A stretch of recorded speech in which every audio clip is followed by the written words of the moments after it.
Primero dejar de mentirme a mí y después dejar de mentirle al resto. Una vez que llegamos a este punto,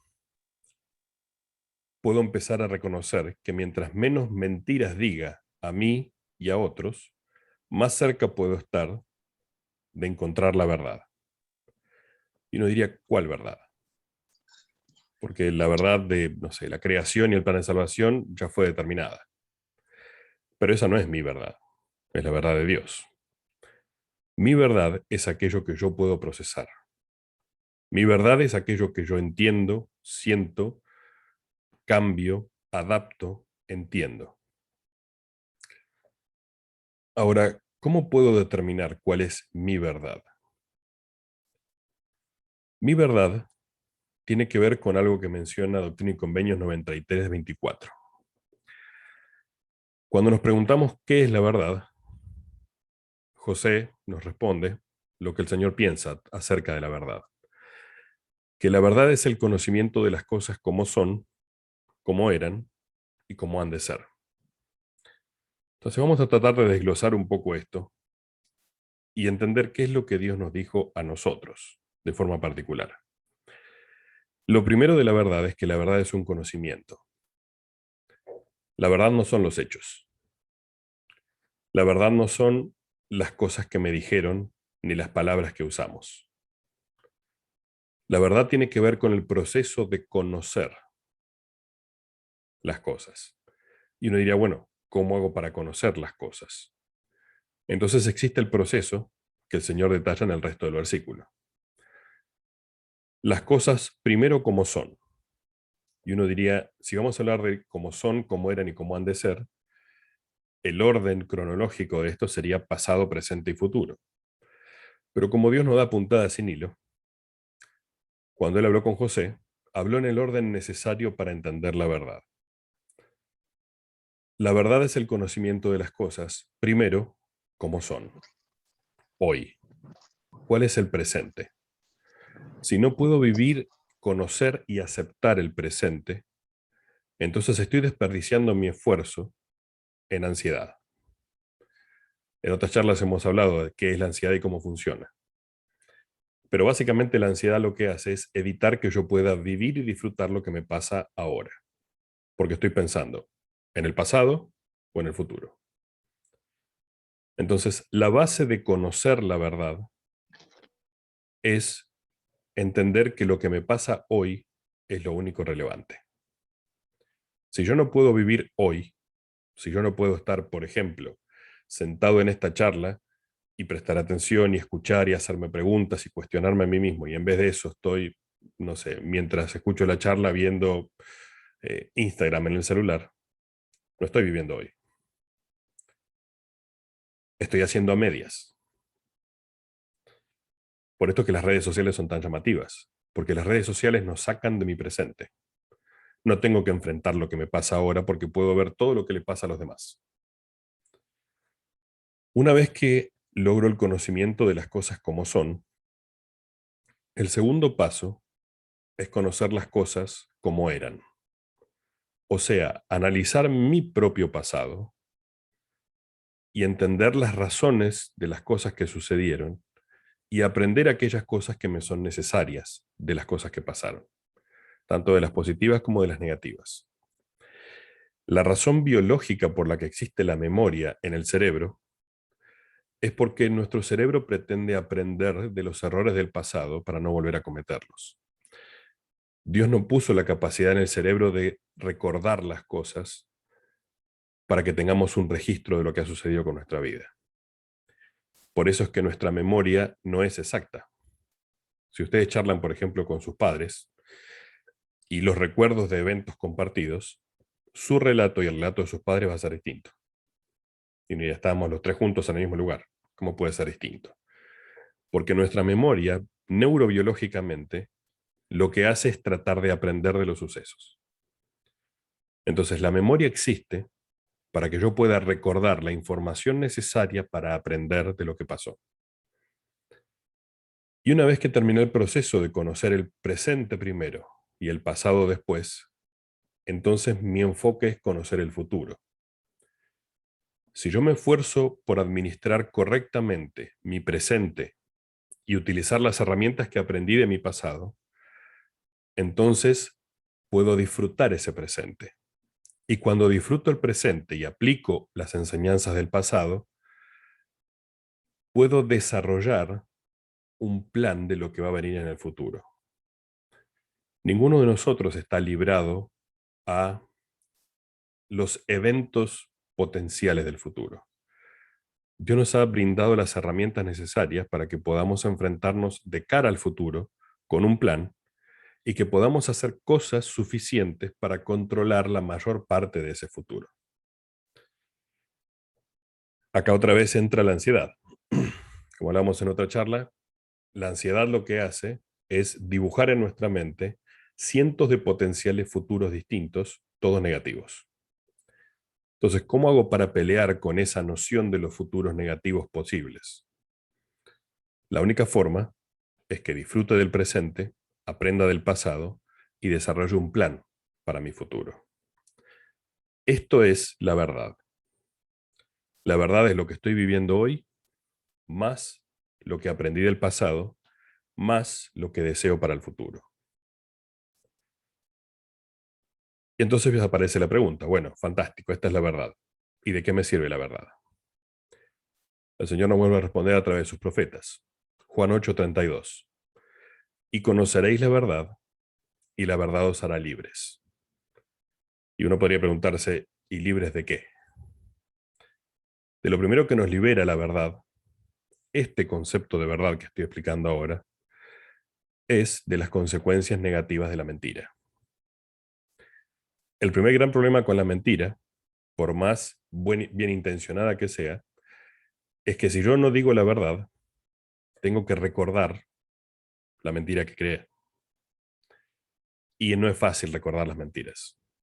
Entonces, aun si trato de mentirme a mí mismo o mentirle a otro con la mejor intención de no hacer daño posible, lo que estoy haciendo es aceptando las consecuencias negativas de la mentira. En cambio, si digo la verdad, esas consecuencias desaparecen. Me veo libre de las consecuencias negativas de la mentira. La segunda cosa que sucede, o de la que somos libres, es de la falta de control. Si yo solo digo la verdad, y no hace falta que diga toda la verdad, sino simplemente que no mienta. Si digo la verdad, entonces tengo control sobre lo que sucede después. Porque si soy verídico, puedo controlar las consecuencias de lo que pasa. Y lo último, de lo que nos hace libres, es de escapar de mi realidad para tener que enfrentar eso más adelante.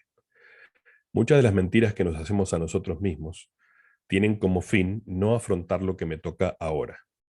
Si ahora estoy triste, ansioso, enojado, molesto, incómodo, para no tener que enfrentar eso ahora, me miento que lo voy a enfrentar después. Y ahora me distraigo con otra cosa, para no pensar en eso. El escaparme de la realidad y tener que enfrentar eso más adelante, hace que más adelante esa misma realidad que tengo que enfrentar sea incrementada por la ansiedad. Porque todo lo que no resuelvo en el momento, en el futuro, como no tengo control, por haberme mentido a mí mismo, puede tener un montón de otras connotaciones.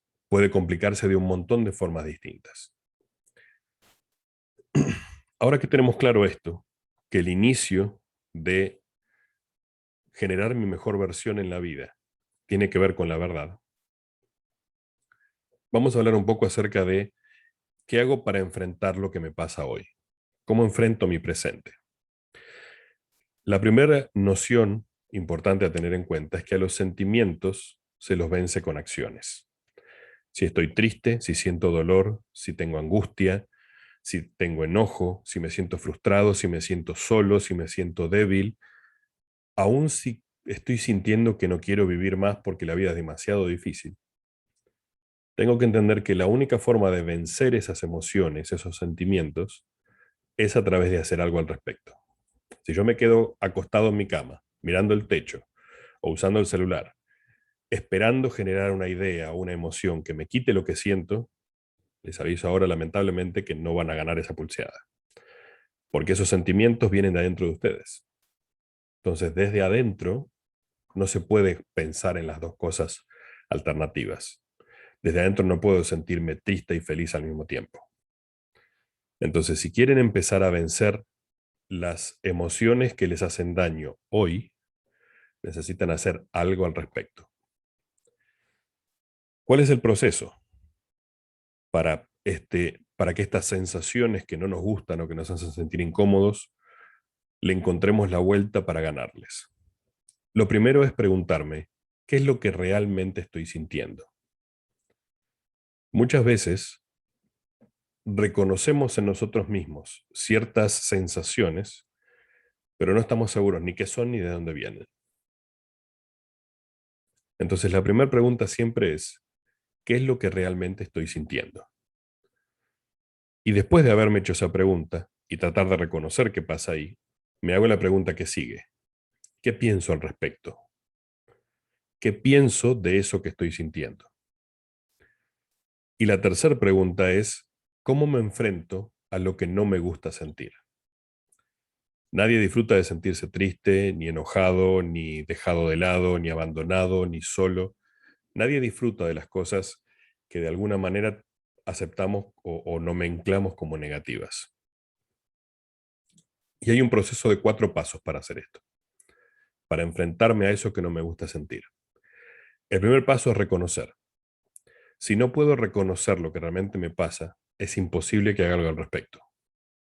Entonces tengo que blanquearme a mí mismo qué es lo que estoy sintiendo y qué pienso al respecto. El segundo paso es aceptar. Tengo que hacerme responsable de que las experiencias que tengo, las positivas y las negativas, son parte de mi vida. No importa si hubo gente involucrada, si hubo otras situaciones adversas externas a mí. El único responsable de lo que pasa en mi vida soy yo. Y el único que puede hacer algo al respecto soy yo. Entonces tengo que aceptar que esto es lo que me toca ahora. El tercer paso, que es el más difícil quizá, es tener paciencia conmigo. Que yo no quiera sentirme así y desee que lo difícil o lo doloroso se vaya, no es parte del proceso de sanación.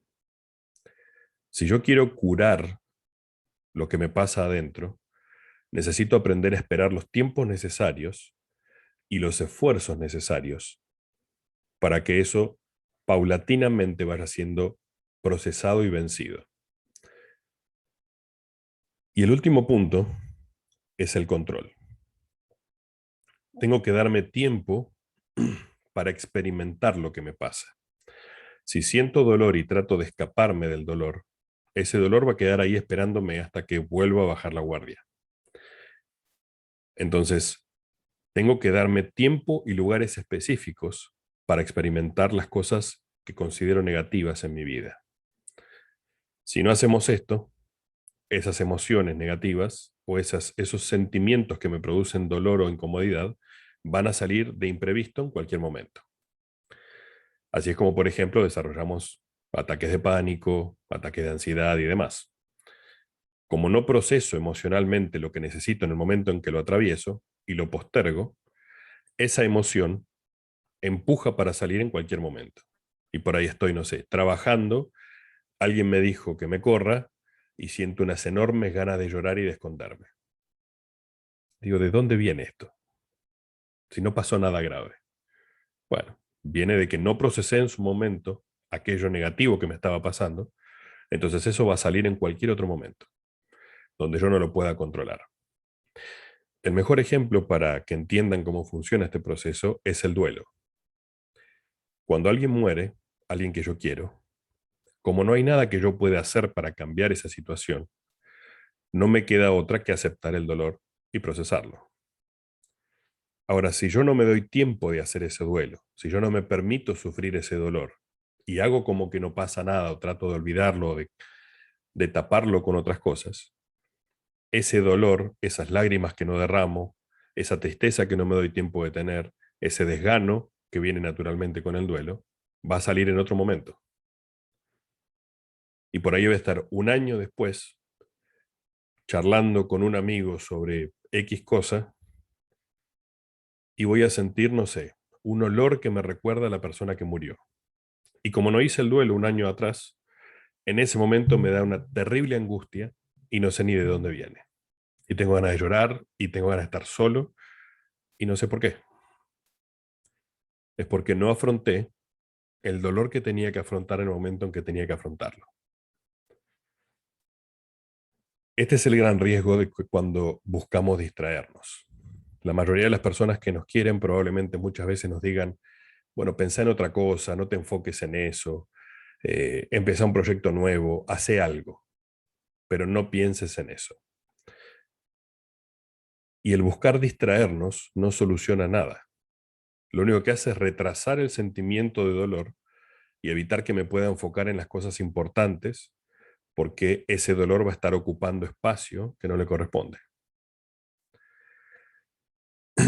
La segunda gran parte de aprender cómo convertirme en mi mejor versión tiene que ver con la comparación.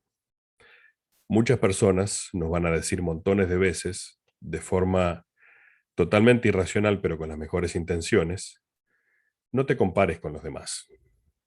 Cuando nuestro cerebro biológicamente está predeterminado para compararnos todo el tiempo con lo que pasa afuera. Así es como medimos cómo funciona la sociedad con nosotros. Lo necesario para comprender es que si yo voy a medir mi progreso basado en lo que le pasa a otras personas, siempre voy a fallar. Siempre voy a sentir que estoy fracasando. Porque la única cosa con la que puedo comparar mi hoy es con mi versión de ayer. No la de hace un año, no la de hace 5, no la de hace 10, no cuando era adolescente, la de ayer.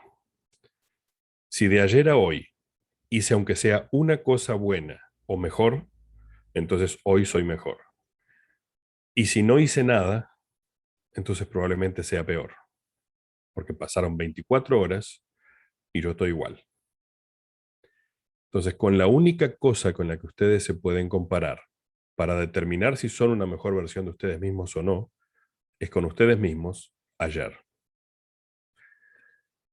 Quien quiera que sean hoy, no es suficiente para afrontar lo que van a tener que afrontar mañana. Necesitan cambiar y adaptarse. Y si no hacemos esto, si pretendemos mantenernos como estamos, lo que pase mañana, los desafíos de mañana, nos van a vencer. Van a doblegar nuestra voluntad y nos van a dejar en una situación de indefensión. Por eso es que hoy me tengo que preparar para enfrentar lo que va a aparecer mañana, de lo que no sé nada. La razón por la que la mayoría de las personas no logra desarrollarse y explotar su verdadero potencial es porque a lo largo de su vida ha escondido o ha aprendido a esconder aquellas cosas que en algún momento en su niñez o en su adolescencia otras personas le dijeron que eran malas o indeseables. Y que esas cosas no tenían que salir a la luz, no teníamos que mostrárselas a nadie. Muchas de estas cosas son positivas, algunas de estas cosas son negativas. Pero como nos dijeron cuando todavía no teníamos herramientas para procesar bien que esto estaba mal, empezamos a esconderlas y a sentirnos avergonzados de nosotros mismos. Y cuando las escondemos y negamos porciones de lo que nosotros somos, de nuestro carácter, nos exponemos a la posibilidad de que nunca logremos convertirnos en nuestra mejor versión. Porque para ser nuestra mejor versión tenemos que enfrentarnos a las cosas que no nos gustan de nosotros y gobernarlas. Dentro de todos nosotros hay una porción buena, si se quiere, y una porción mala. Una porción blanca y una porción negra. La noción de los pueblos originarios del este, perdón, de lo, en general todas estas culturas orientales y demás, desarrollaron la noción de lo que hoy conocemos como el yin y el yang. Y el dibujo o la representación del yin y el yang muestran la realidad del ser humano. Ninguna persona es completamente negra o mala y ninguna persona es completamente blanca o buena. Y dentro de todo lo bueno hay algo malo y dentro de todo lo malo hay algo bueno. Todas las personas tenemos una porción de nosotros que nos agrada y una porción que no. Y estas dos cosas, estas dos personas dentro nuestro, están luchando constantemente la una con la otra, todo el tiempo. El gran problema que tenemos es que las cosas que no nos gustan de nosotros solemos negarlas, con frases como, ese no era yo, no sé por qué me salió eso, no era lo que quería decir, no era mi intención. Y la realidad es que sí era tu intención, sí lo querías decir, sí sos vos. Todo lo positivo y lo negativo de nosotros sigue siendo nosotros. Y a menos que aceptemos estas dos cosas en nosotros mismos, no podemos llegar a ser una mejor versión de nosotros. Porque mientras más neguemos lo negativo de nosotros mismos, eso más va a pujar por salir y pisar los esfuerzos que hacemos para lograr convertirnos en algo mejor. Entonces, el tercer punto importante para convertirme en mi mejor versión está atado directamente a entender que necesito aceptar mis sombras para poder expresar mi luz. No puedo hacer como que esas sombras no existen.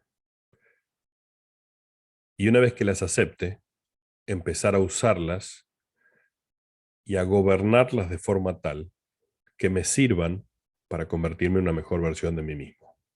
Les doy un ejemplo. Supongamos que soy extremadamente ambicioso y una de las sombras que tengo es que nada me alcanza. Cada vez que logro algo, siento que, bueno, sí, muy lindo, lo disfruto 5 minutos y ya después necesito que algo más pase, necesito lograr algo más de mí. Esta característica que puede parecer negativa porque no me deja disfrutar de nada, es al mismo tiempo una característica que podría usar para enfrentarme a las grandes dificultades de la vida. Porque si constantemente estoy haciendo el esfuerzo por algo mejor, nunca me voy a dejar estar. Ahora, ¿cómo voy a hacer para utilizarlo de forma positiva si yo considero que eso es una debilidad? Si yo asumo que el hecho de que nada me alcanza hoy es algo malo en mí. Y esta es la forma en que empezamos a trabajar con nuestras sombras y nuestra luz. Lo que hacemos es tomar esas sombras, comprenderlas, comprender qué es lo que no me gusta de mí y tratar de utilizar eso como fuerza de empuje para otras cosas positivas.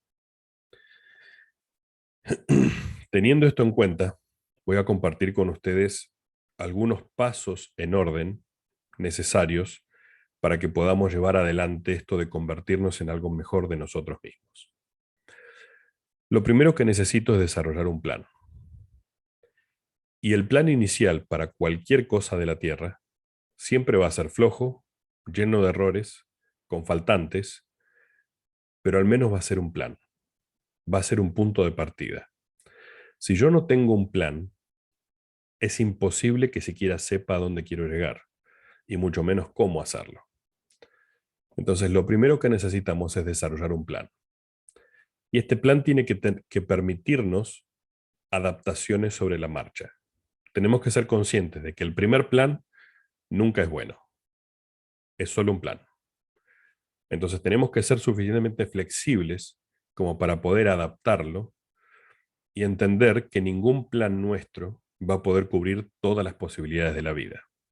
En la vida nos van a pasar un montón de cosas que no esperamos y cualquier plan que hayamos forjado es con el conocimiento que teníamos hasta ayer. Así que lo nuevo que suceda no va a estar contemplado y por eso necesito ser flexible. Necesito que mi plan se pueda adaptar a las circunstancias. Todo gran plan contiene pequeños planes de expresiones más chicas dentro de este. Y lo único importante para lograr la mejor versión de ustedes es que se enfoquen en los planes chicos, en los planes diarios. Supongamos que tienen como meta terminar la carrera en, no sé, 3 años. Digo, bueno, estoy haciendo una carrera X, que es de 5 años, llevo 2. Dentro de 3 años quiero tener la carrera terminada. Esa es el objetivo o la meta macro. Bueno, ahora lo que tengo que hacer es aprender a reducir los pequeños planes que tengo que forjar en el tiempo hasta llegar a la mínima expresión que es qué tengo que hacer hoy para sumar día a día el esfuerzo necesario para concretar ese plan a largo plazo. Supongamos, quiero recibirme dentro de 3 años. Y como me quiero recibir en 3 años, tengo que hacer por lo menos 6 materias anuales. Lo primero que me tengo que preguntar es, ¿cómo es mi vida hoy? Si yo hiciera un pequeño esfuerzo, ¿me alcanza para cubrir lo necesario para hacer 3 materias por cuatrimestre? ¿Qué clase de esfuerzo y sacrificio tendría que hacer para asegurarme de que puedo meter 3 materias por cuatrimestre? Por ende, 6 materias por año, por ende terminar la carrera en 3. Y una vez que determiné esto, de lo único que me tengo que ocupar es de cumplir con el plan diario. Y a este plan diario le tengo que agregar la posibilidad de que muchas veces no voy a tener ganas, va a haber imprevistos, me voy a quedar sin internet, voy a tener ganas de visitar a un amigo, va a haber un cumpleaños, va a jugar Argentina. Siempre hay cosas externas que van a suceder. Entonces, por ejemplo, si yo digo, para lograr mi plan de recibirme en 3 años, tengo que año a año meter 6 materias. Cada cuatrimestre meter 3 materias. Y para hacer 3 materias por cuatrimestre tengo que sí o sí cursar 3 veces por semana. Así que me quedan solamente 2 días libres. ¿Me alcanzan esos 2 días libres? ¿Y cuántas horas de esos días libres tengo que usar para poder meter las tareas y los trabajos y los exámenes de esas 3 materias y asegurarme de no tener mayores complicaciones? Y acá aparece la noción de el esfuerzo mínimo. ¿Cuál es el mínimo esfuerzo que tendría que hacer hoy para asegurarme de que la suma de todos los esfuerzos diarios mínimos me dé la consecución de mi meta a largo plazo? Esta es la base de planear para la vida. Y esto sirve para cualquier cosa que quiera. Una vez que entendí la diferencia entre la meta final grande y las micrometas diarias, entonces empiezo a hacer las cosas diarias que necesito para lograrlo. Y el truco está en siempre enfocarme en cuál es el mínimo esfuerzo que tengo que hacer para lograrlo. Normalmente mal aprendemos a planear con el máximo. Si yo meto 4 horas por día de estudio los 2 días que no curso y 4 horas de cursada los 3 días que sí, llego seguro a leer todo el material. Nadie estudia después de trabajar todo el día 4 horas los 2 días que tiene libres. Y el que lo hace termina quemado. Entonces, sincerarnos con nosotros mismos. Decir, bueno, ¿cuál es el mínimo esfuerzo que tengo que hacer para que esto suceda? Y quizá me dé cuenta que con el mínimo esfuerzo no me alcanza para recibirme en 3 años. Entonces, ¿qué hago? Como tengo un plan flexible, lo adapto. ¿Qué pasa si en vez de 3 me recibo en 4 años? ¿Cuáles son las consecuencias de esa decisión?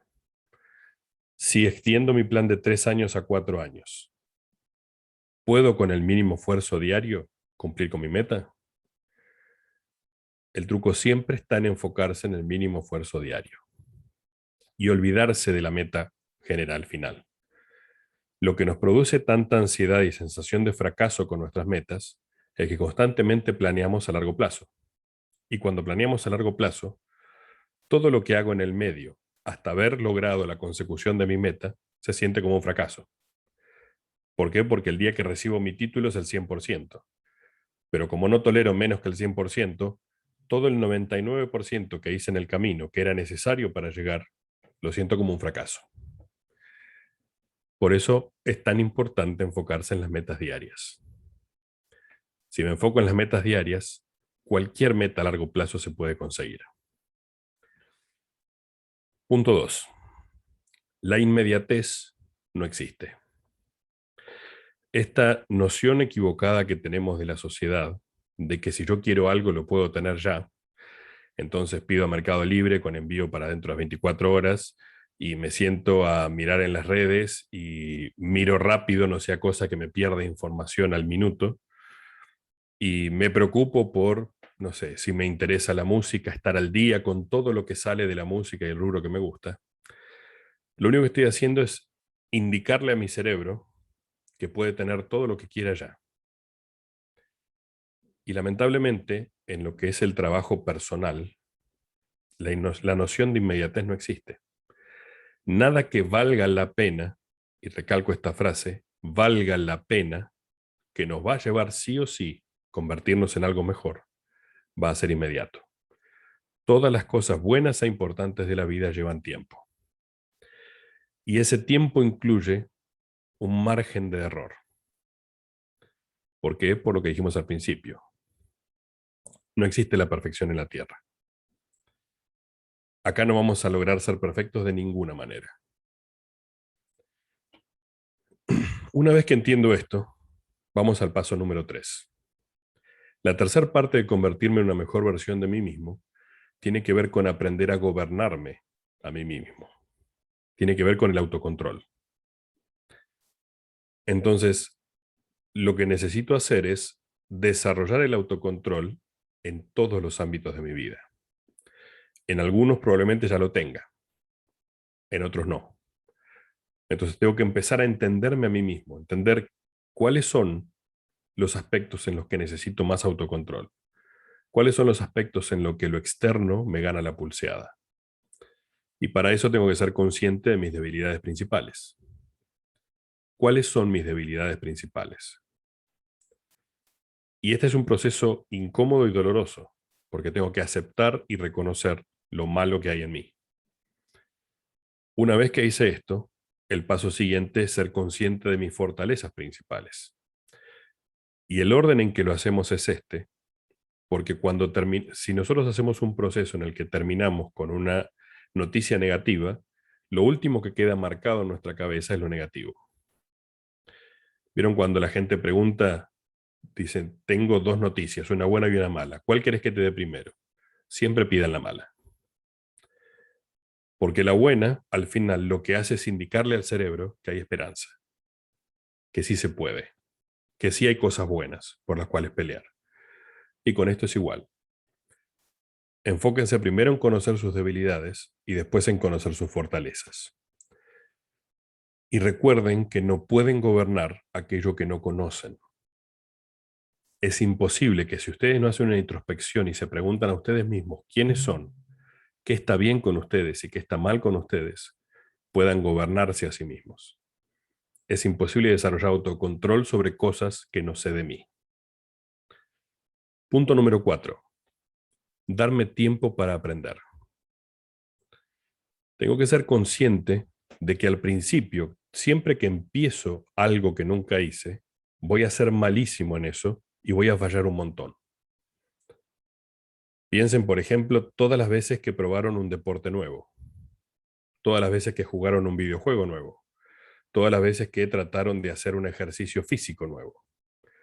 La primera vez que hacemos algo, siempre va a salir mal. Y si somos conscientes de eso, cuando eso salga mal, no nos va a sorprender y no va a reducir nuestra intención de seguir intentando. Siempre que hagamos algo por primera vez, ese algo va a salir mal. Y una vez que lo acepto, puedo darme permiso de seguir tratando, porque tengo que ser consciente de que sale mal porque no sé nada al respecto. Nunca lo hice, nunca lo intenté, la primera vez va a salir mal. Y una vez que entiendo esto, necesito también darme el permiso de que mientras aprenda, pueda equivocarme. No importa cuánto tiempo le dediquemos a una tarea, a una profesión, a un deporte, a una corrección de nuestro carácter. Cada tanto vamos a volver a fallar. ¿Por qué? Porque no somos perfectos. Y en el proceso de aprender, este proceso solo se desarrolla a través del error. Nadie aprende cuando las cosas le salen bien.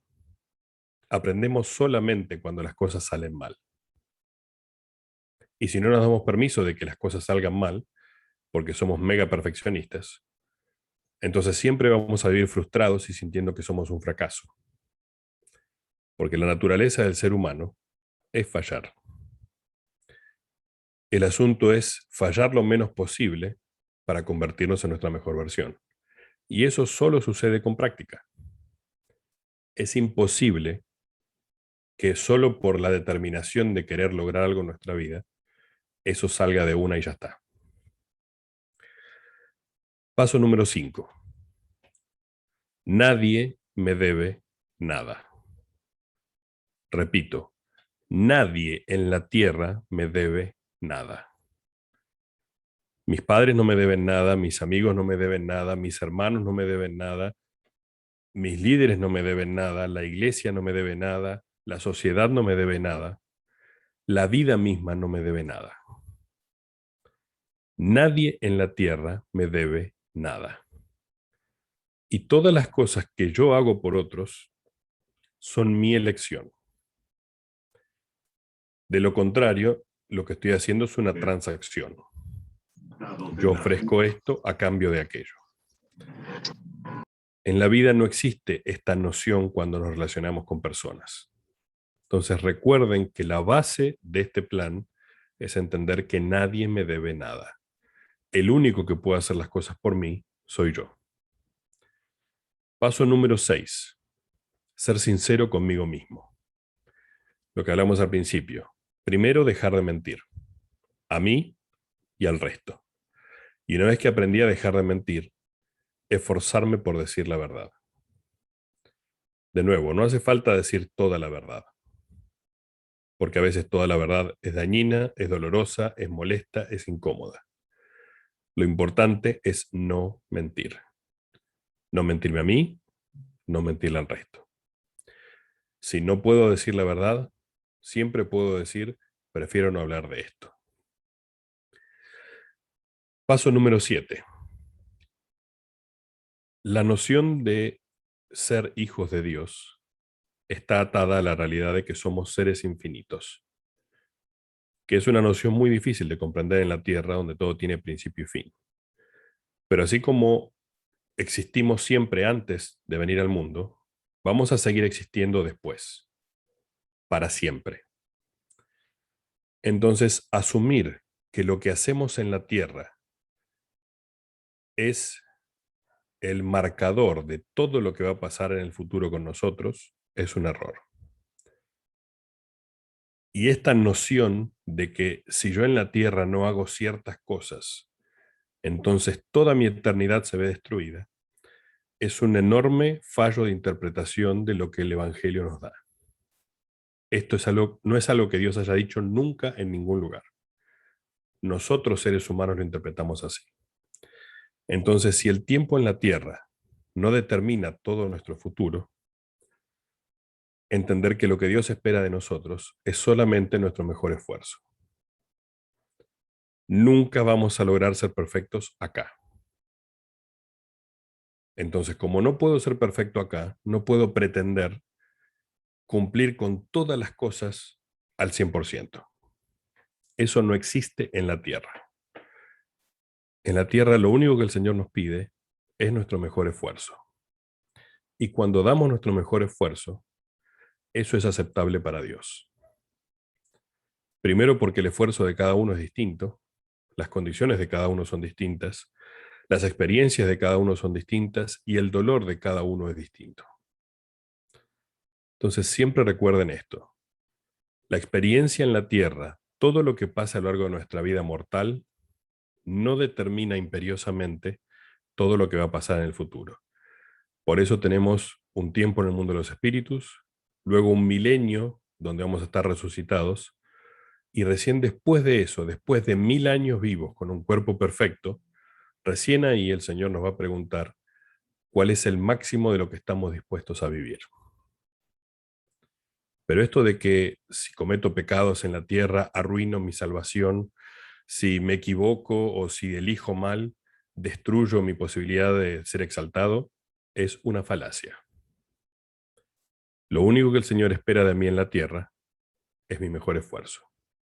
Y como Él me conoce perfectamente, Él sabe cuál es mi mejor esfuerzo y cuál no. Con mi mejor esfuerzo voy a lograr llevar una vida de muy buena calidad, pero no va a ser perfecta, no en la tierra. Paso número 8. Tenemos el potencial de comprender todas las cosas. Por eso es que Dios nos ha dado, especialmente en nuestra época, acceso a toda la información posible. Pero para eso tenemos que aprender a leer y escribir de verdad. Y ustedes dirán, en una charla Haas, con todos adultos, ¿vamos a hablar de leer y escribir? Sí. La mayoría de nosotros no sabe leer bien, porque no puede interpretar lo que lee. Y esto es porque leemos poco. Y la mayoría de los otros no sabe ni escribir ni hablar bien. Por eso es que nos cuesta tanto articular nuestras ideas de forma tal que, por ejemplo, no sean dañinas, o no se sientan como un ataque, o no se sientan como una defensa. Si realmente quieren progresar el resto de su vida, aprendan a leer bien, aprendan a escribir y hablar bien. Y el bien va a ser el máximo de su capacidad. Siempre va a haber personas que lo hagan mejor, pero todos los que están conectados en la charla ahora saben que en este momento, en cuanto a lectura y escritura, no son el máximo de su capacidad. Si se esfuerzan por obtener estas herramientas, van a tener un poder que casi nadie tiene en la Tierra. ¿Por qué? Porque los seres humanos gobernamos el mundo a través de la palabra. Todas las cosas que suceden, de hecho los idiomas se crearon en base a la necesidad del ser humano de controlar lo que pasa a su alrededor. Todo lo que podemos nombrar entra bajo el espectro de nuestro control. Para eso necesitamos leer bien, escribir bien y hablar bien.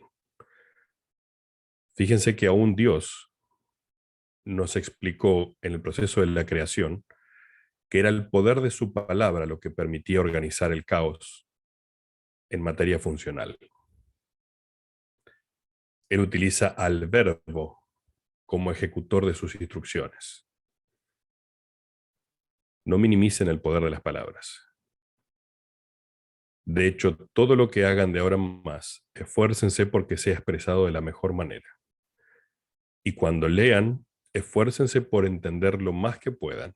Repasen, busquen las palabras en el diccionario, hagan todo lo necesario para comprender completamente el material que tienen por delante. Si hacen esto, van a desarrollar en ustedes un poder que nadie más a su alrededor tiene, porque todos minimizamos el poder de la palabra. Paso número 9. Como mencionaba recién, el hecho de ser hijos de Dios nos brinda una capacidad de la que no somos muy conscientes. Tenemos el poder de crear a través de organizar el caos. Durante la creación, los dioses lo que hicieron fue organizar la materia en un mundo. No inventaron de la nada el mundo. Todo lo que Dios ha creado ha sido convertido de un estado de caos a un estado de orden y obediencia. Y esa es la forma en que nosotros gobernamos nuestra propia vida. Para poder organizar el caos y convertirlo en orden, tenemos que hacer dos cosas. Primero, aceptar que el caos existe adentro nuestro. Hay muchas cosas que hoy no gobernamos de nosotros mismos. Y lo segundo es animarnos a entrar en ese caos para poder usarlo. La única forma en que yo pueda organizar el caos y convertirlo en orden es que primero conozca el caos. Y la única forma de conocer mi caos es adentrarme en él, vencer el miedo de ver el caos y empezar a trabajar con eso. Muy relacionado con lo que hablábamos al principio de la luz y la sombra. Paso número 10. Necesitamos entender que todo lo que hacemos tiene un impacto en la vida de otras personas. Esta ridiculez que socialmente se acepta y se repite hoy en día de que yo soy el dueño de mi vida y hago lo que quiero y lo hago porque no afecto a nadie, es otra falacia. Todo lo que hacemos y lo que dejamos de hacer afecta a las personas a nuestro alrededor.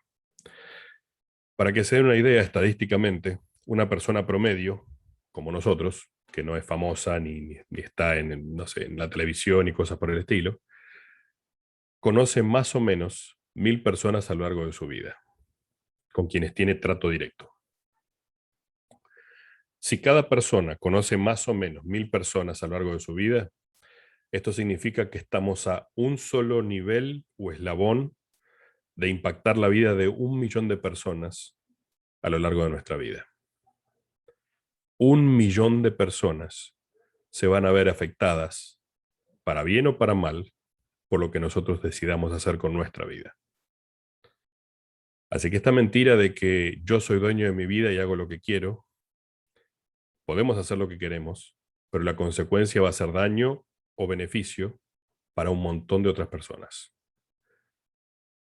Entonces, aun si en algún punto sienten que sus vidas no son suficientemente válidas como para hacer el esfuerzo, piensen en todas las personas que conocen, todas las personas que conocieron y que probablemente lleguen a conocer por lo menos a un total de 1000 a lo largo de su vida.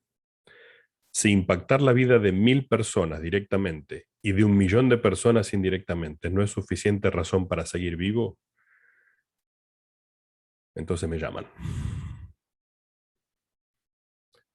Porque la realidad es que si somos mínimamente conscientes de cuánta gente podemos impactar para bien, la vida de todas las personas vale la pena. No importa cuán inútiles nos sintamos, cuánta dificultad hayamos atravesado, cuántos problemas creamos que tengamos.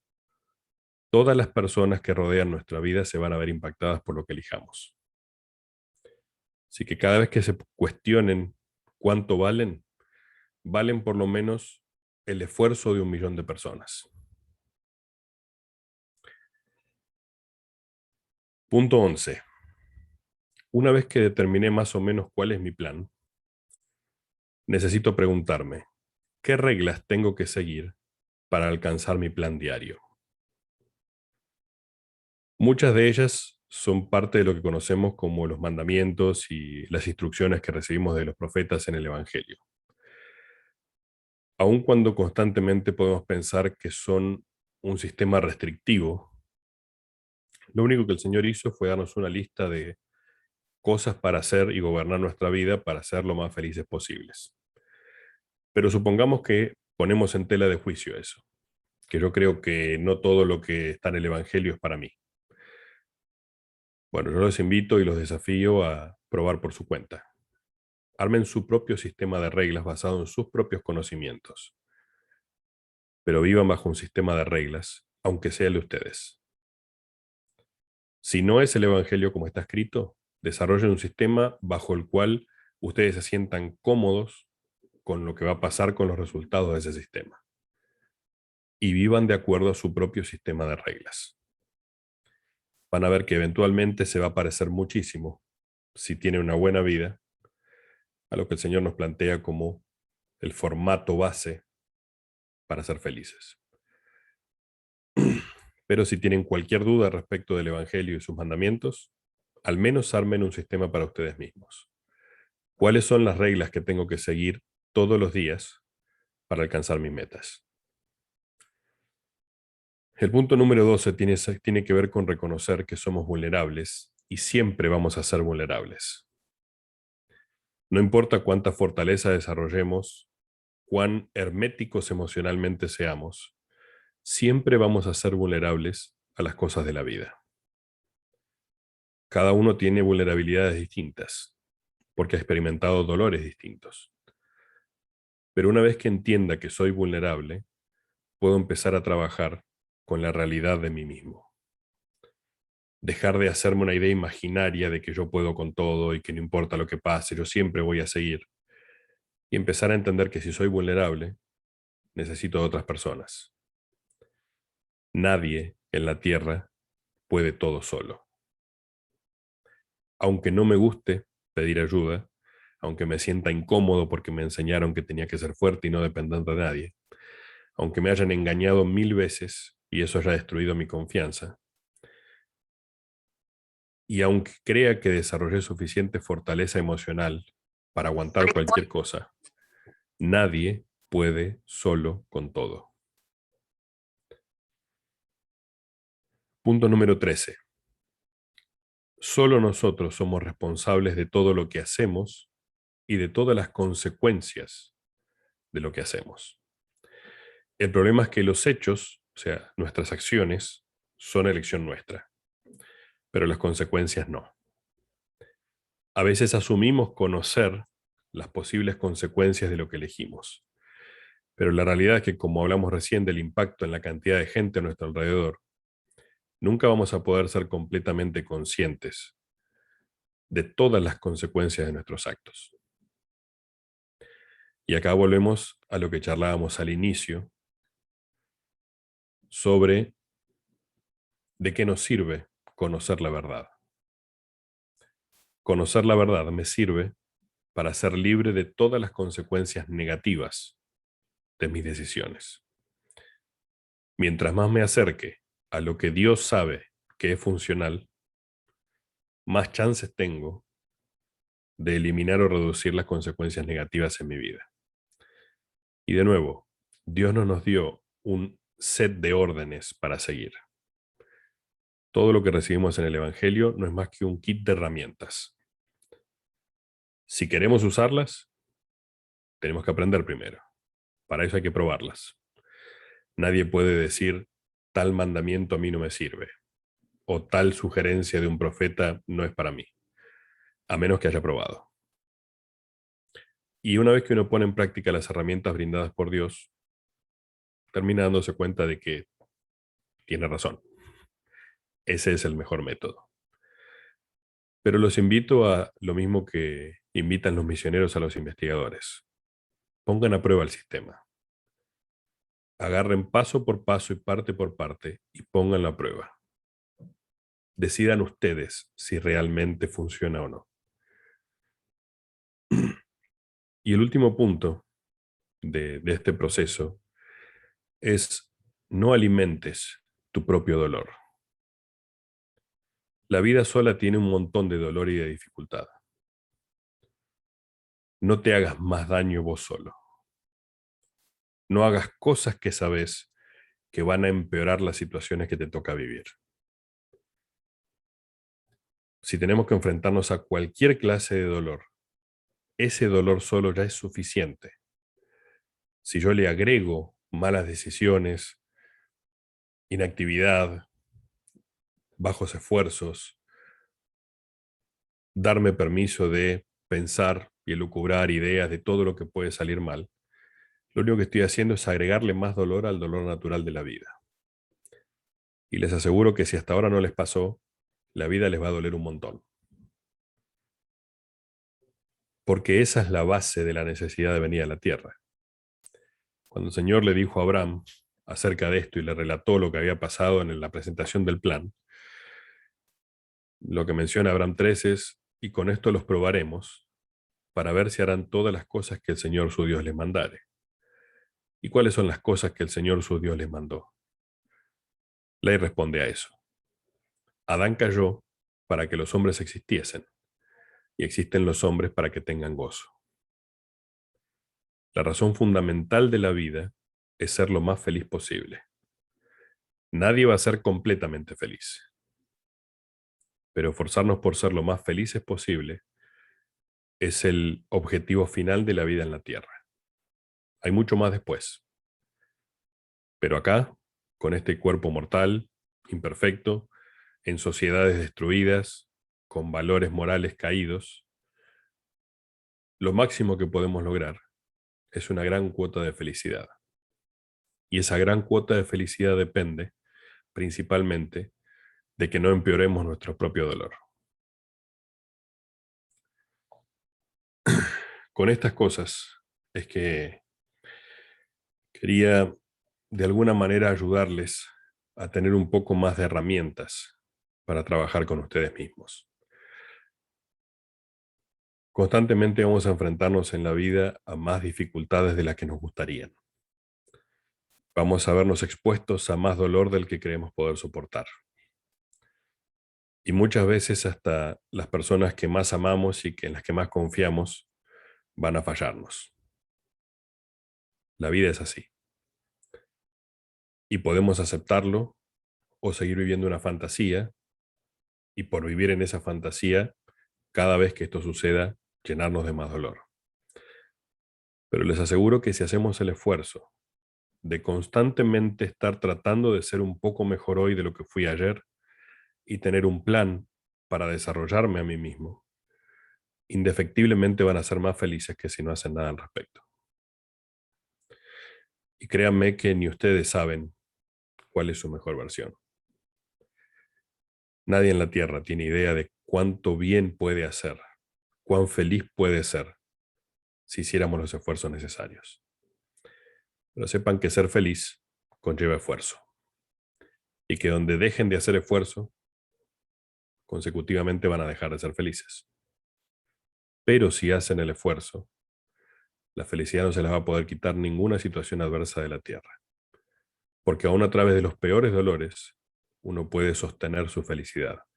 Porque la felicidad no tiene que ver con la alegría o la risa. La felicidad tiene que ver con estar en paz con uno mismo. Con saber que estoy haciendo el máximo de lo que puedo y que eso es suficiente. Para mí y para Dios. En el nombre de Jesucristo. Amén. Ahora vamos a abrir